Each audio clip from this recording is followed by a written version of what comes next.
Well, here we are again, exploring who we are as consciousness.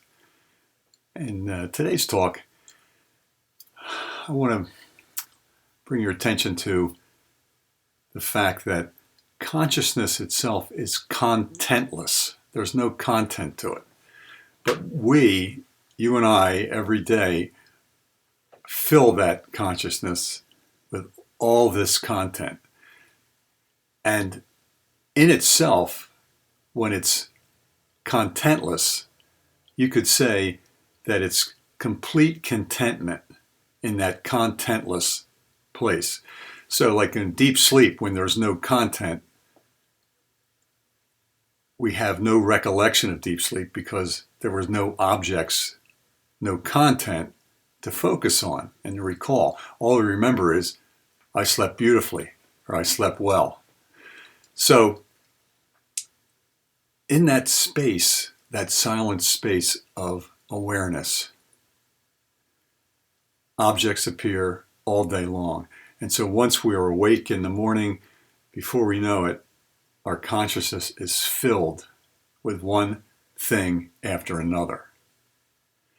But when we step back, take a breath, clear our mind, and rest in that space, that silent space of consciousness, it's quite relaxing.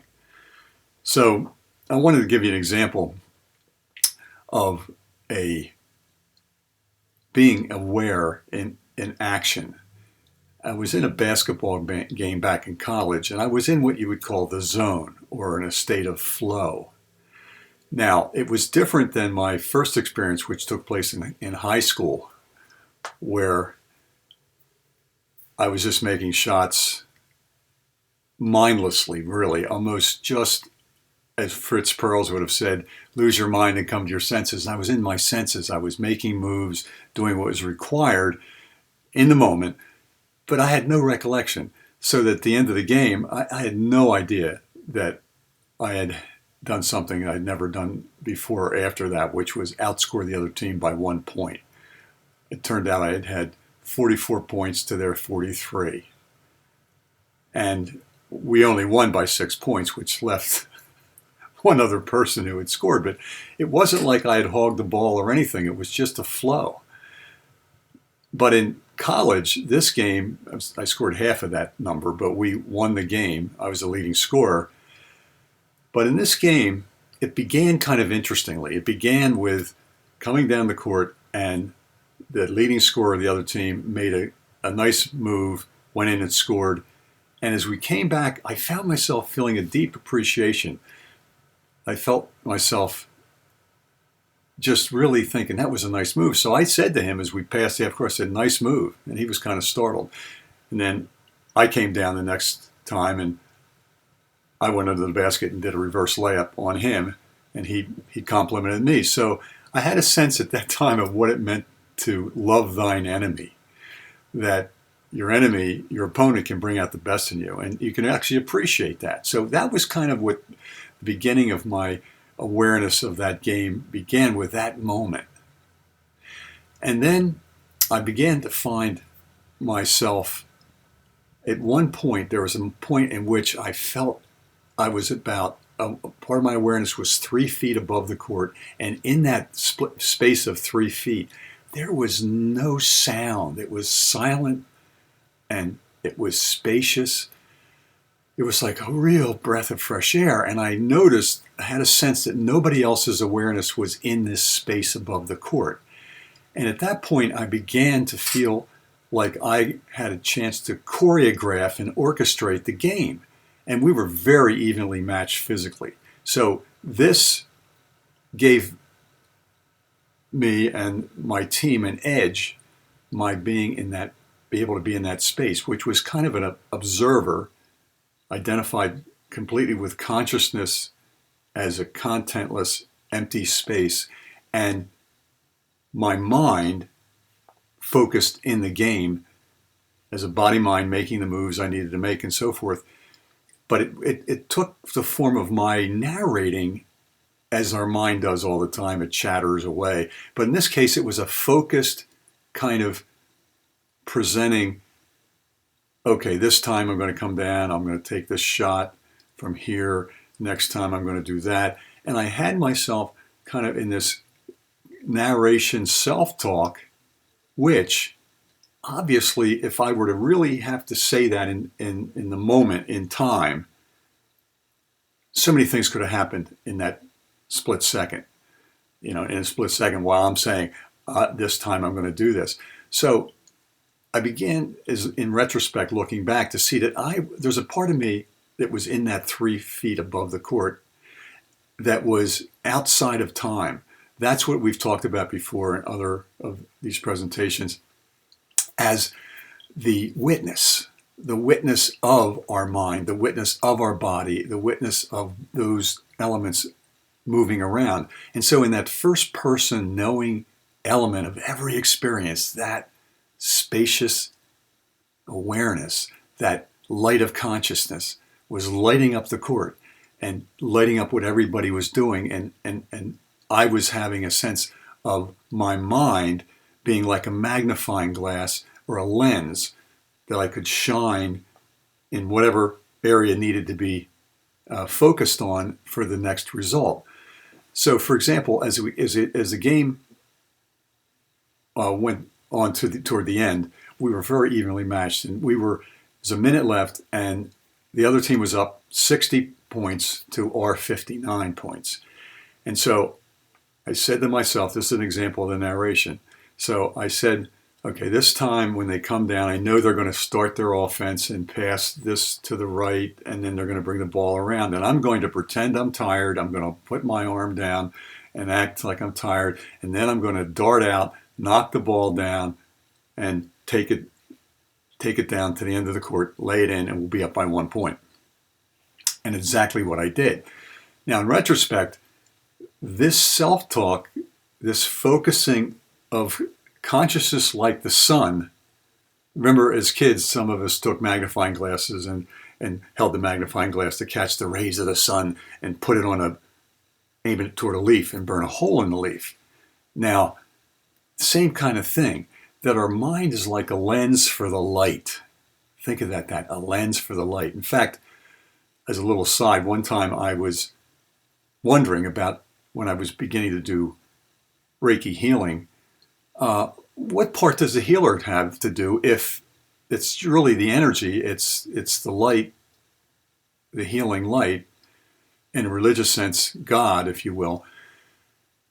And so what does the healer do? How does that work that some get better results than others?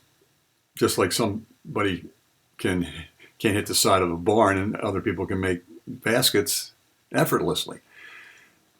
And so I said this little prayer, I put it out there and asked, and I was guided to turn on the TV set. And when I turned it on, there was LeVar Burton, the actor from Roots and from Star Trek, and he was interviewing a lighthouse keeper.